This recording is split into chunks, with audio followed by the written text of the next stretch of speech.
अवधूत चिंतन श्री गुरुदेव दत्त. श्री स्वामी समर्थ. नमस्कार. मी पूजा आपल्या चॅनलवर तुम्हा सगळ्यांचं पुन्हा एकदा खूप खूप मनापासून स्वागत करते. तुमच्या सगळ्या इच्छा स्वामी महाराज लवकरात लवकर पूर्ण करत ही स्वामींच्या मी प्रार्थना करते व आजच्या आपल्या व्हिडिओला सुरुवात करते.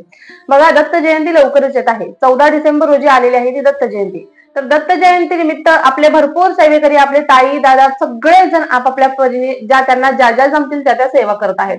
कोणी कोणी 21 दिवसांची सेवा देखील सुरू केली असेल. 24 तारखेपासून 24 नोव्हेंबर पासून ते 14 डिसेंबर पर्यंत 21 दिवसांची सेवा देखील सुरू केली असेल.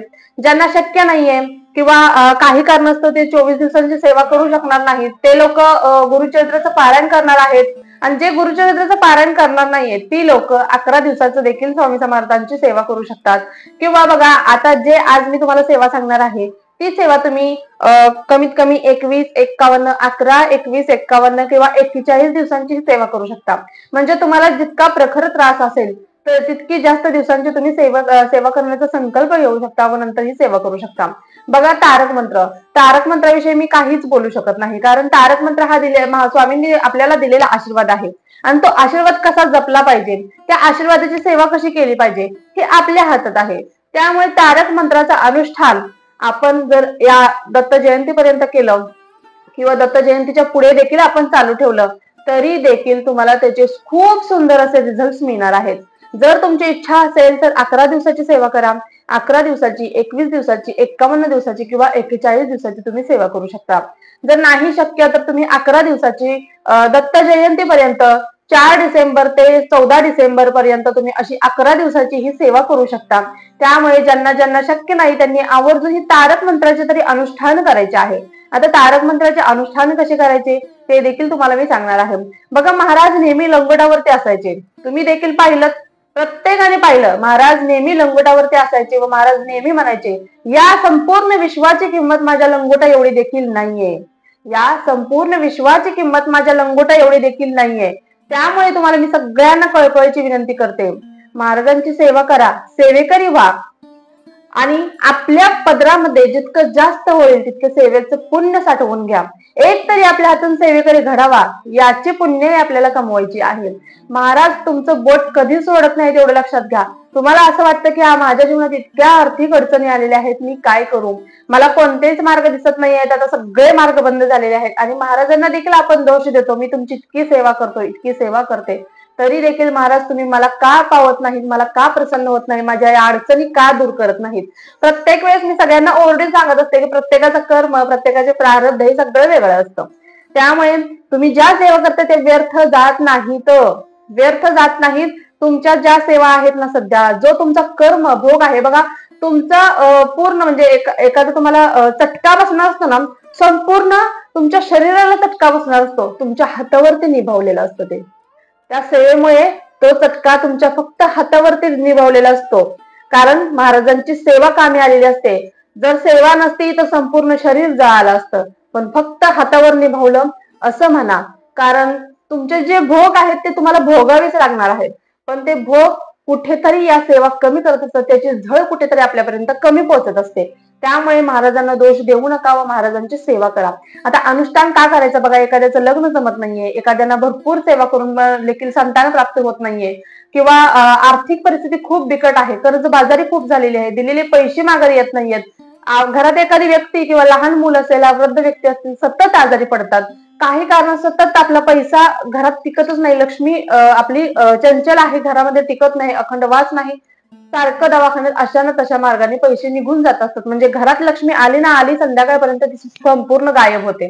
अशा पद्धतीची परिस्थिती आपल्यावर आलेली असते. आणि घरात भांडणं, कटकट, नवरा बायकोमधील वाद, कोणतीही समस्या असो, गंभीरातली गंभीर समस्या असो, या अनुष्ठानाने त्याचे प्रश्न सुटतात. त्यामुळे तुम्ही आवर्जून तारक मंत्राचे अनुष्ठान करा. आता अनुष्ठान कसं करायचं बघा, ही साधी सोपी व सिंपल सेवा आहे, तुम्हाला एकदम सोप्या भाषेत सांगणार आहे मी. त्यामुळे व्हिडिओ स्किप न करता शेवटपर्यंत पहा. जसं की मी तुम्हाला सांगितलं, ही सेवा 11, 21, 51, 41 दिवसांची तुम्हाला जशी जमेल तशी तुम्ही करू शकता. आता जर तुम्हाला 11 दिवस म्हणजे दत्त जयंतीपर्यंत जर तुम्हाला ही सेवा करायची असेल तर तुम्ही दत्त जयंतीपर्यंत 4 डिसेंबर ते 14 डिसेंबर पर्यंत ही सेवा करू शकता. बघा, सगळ्यात अगोदर तुम्हाला संकल्प घ्यावा लागणार आहे, महाराजांसमोर बसायचं आहे. 4 डिसेंबरला बघा बुधवार आहे, बुधवारी महाराजांसमोर बसायचं आहे. महाराजांना सांगायचं आहे तुमच्या ज्या काही अडचणी आहेत, शक्य झाल्यास तुमच्या जवळपासच्या मठामध्ये केंद्रामध्ये आपल्याला जायचं आहे. महाराजांना एक नारळ खडीसाखर फूल अर्पण करायचं आहे. महाराजांना सांगायचं आहे महाराज या कारणासाठी, महाराज मी या अडचणीत आहे, महाराज या संकटातून बाहेर पडण्यासाठी, महाराज लग्न जमत नाहीये, महाराज मुलबाळ होत नाहीये, या कारणासाठी मी आजपासून किंवा मी उद्यापासून 11 दिवसांची किंवा तुम्ही जितक्या दिवसांची सेवा करणार इतक्या दिवसांची मी सेवा तुमच्या पायी रुजू करतोय, तारक मंत्राचे अनुष्ठान करणार आहे. हे अनुष्ठान निर्विघ्नपणे पार पडावं, याच्यामध्ये मला फळ मिळावं व हे अनुष्ठान तुम्ही स्वतः माझ्याकडून पूर्ण करून घ्या. अशा पद्धतीने महाराजांना विनंती करायची आहे, निमंत्रण द्यायचं आहे आणि घरी यायचं आहे. घरी आल्यानंतर पूजा मांडणी वगैरे याची काही गरज नाहीये. महाराजांचं तुमच्या देवघरामध्ये आहे, सेपरेट फोटो आहे तुमची, जिथे कुठे महाराजांची मूर्ती फोटो वगैरे आहे तिथे एक तुम्हाला दिवा लावायचा आहे, 2 अगरबत्त्या व एक धूप लावायचा आहे. आणि जोपर्यंत धूप वगैरे सगळं चालू आहे तुम्हाला एक पाण्याचा ग्लास घ्यायचा आहे. पाण्याचा ग्लास घ्यायचा आहे, त्याच्यावरती तुम्हाला हात तुमचा उजवा ठेवायचा आहे. त्याच्या अगोदर तुम्हाला संकल्प घ्यायचा आहे. संकल्प घेण्यासाठी तुमच्या उजव्या हातामध्ये थोड्या अक्षता घ्यायच्या आहेत. अक्षता थोड्याशा ओल्या होतील अशा पद्धतीने थोडंसं पाणी घ्यायचं आहे. त्याच्यावरती हळदी कुंकू टाकायचं आहे. एक फूल ठेवायचं आहे.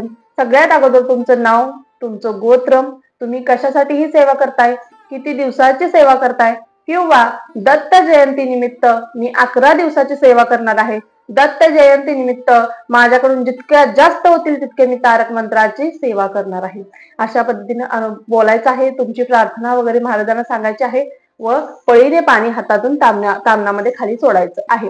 हा झाला संकल्प. आणि संकल्प घ्यावाच लागतो बघा, संकल्पाशिवाय कोणती सेवा पूर्ण होत नाही. म्हणजे संकल्प घेतला की आपण त्या सेवेमध्ये बांधलो जातो व आपल्याला ती सेवा पूर्णच करावी लागते. आणि बघा याच्यामध्ये कोणाला गावाला जायचं असेल तर काय करायचं किंवा बाहेर जायचं असेल तर काय करायचं ते देखील तुम्हाला मी सांगणार आहे. आता बघा सगळ्यात अगोदर संकल्प घेतल्यानंतर तुम्हाला महाराजांसमोर दिवा अगरबत्ती धूप लावल्यानंतर एक पाण्याचा भरून ग्लास घ्यायचा आहे. पाण्यावरती तुमचा हात उजवा व्यवस्थित ठेवायचा आहे, उलटा ठेवायचा आहे अशा. आता हा पाण्याचा ग्लास आहे त्याच्यावरती तुम्हाला असं उलटा हात ठेवायचा आहे. आणि तुम्हाला किती वेळा तारक मंत्र म्हणणार आहात, तुम्ही 11 वेळा म्हणणार आहात, 21 वेळा म्हणणार आहात, 41 वेळा म्हणणार आहात की 51 वेळा म्हणणार आहात, तुमची इच्छा. ज्यावेळेस तुम्ही संकल्प करता त्यावेळेस किती दिवसांची सेवा करणार आहात व किती वेळा तारक मंत्र म्हणणार आहात हे देखील तुम्हाला महाराजांना सांगायचं आहे. जर तुम्ही 11 वेळा किंवा 21 वेळा जर तुम्ही तारक मंत्र म्हणणार असाल तर तुम्हाला हात ग्लास वरती उलटा ठेवायचा आहे व 21 वेळा तुम्हाला तारक मंत्र बोलायचं आहे. आता सगळ्यात सोपा मार्ग, आता हे तारक मंत्र आपण मोजायचे कसे, काउंट कसे होणार, नाहीतर आपलं लक्ष जाणार नाही. आता समजा तुम्ही 21 किंवा तुम्ही 41 वेळा तारक मंत्र म्हणणार आहात तर तुम्ही एका बाउलमध्ये किंवा वाटीमध्ये 41 कॉइन घ्या किंवा 21 कॉइन घ्या. तुम्ही जितक्या वेळा बोलणार आहात तितके कॉइन्स तुम्हाला त्या वाटीमध्ये घ्यायचे आहेत. दुसरी वाटी तुम्हाला रिकामी घ्यायची आहे. एक वेळा तारक मंत्र, त्या वाटीकडे वगैरे लक्ष द्यायचं नाही. आपला एक वेळा तारक मंत्र बोलून झाले की त्या वाटीतून दुसऱ्या वाटीमध्ये तुम्हाला तो कॉइन टाकायचा आहे. जोपर्यंत ते कॉइन संपत नाही तोपर्यंत तुम्हाला सेवा कंटिन्यू ठेवायची आहे. अशा पद्धतीने ही सगळ्यात सोपा मार्ग आहे आपली जी काही सेवा आहे ती काउंट करण्याची.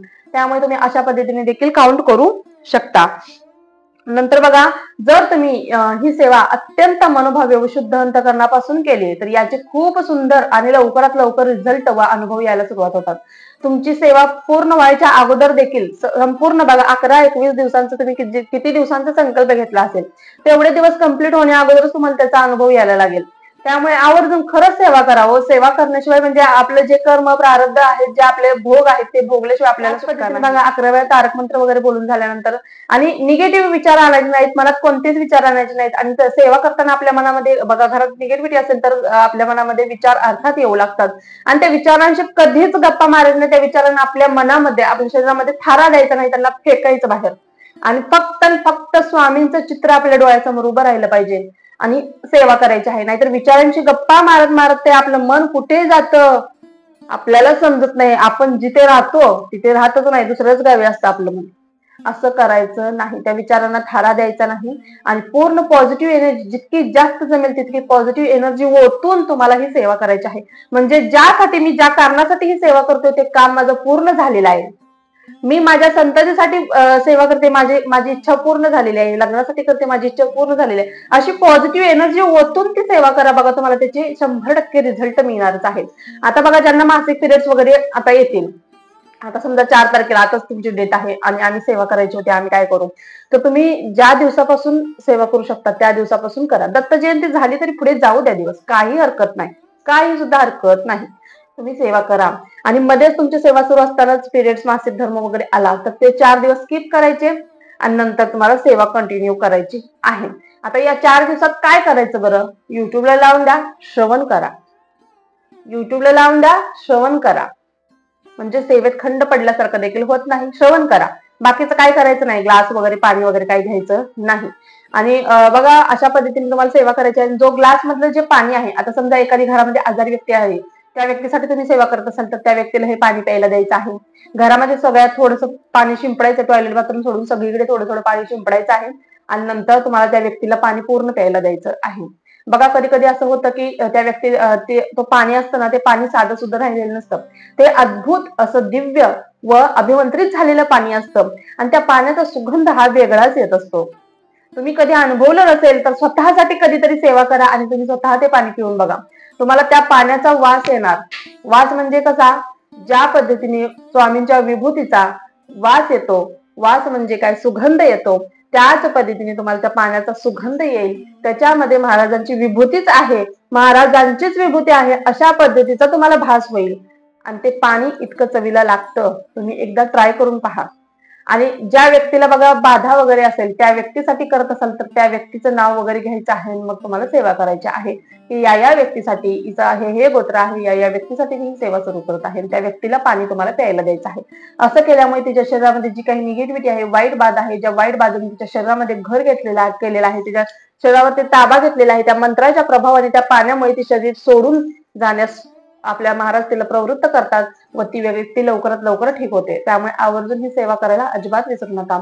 आवर्जून प्रत्येकाने करायची आहे. सुतक वगैरे आला तर ती सेवा तिथे स्टॉप करायची आहे. नंतर पुढे तुम्हाला सुतक आलं तर नव्याने सुरुवात करावी लागेल. आणि मासिक पिरियड्स वगैरे आले तर तुम्हाला तिथूनच कंटिन्यू करायची आहे. किंवा सुतक वगैरे आले तर तिथूनच पुढे तुम्ही कंटिन्यू तेवढे दिवस स्किप करायचे आणि तिथून पुढे नंतर तुम्हाला कंटिन्यू करायची आहे.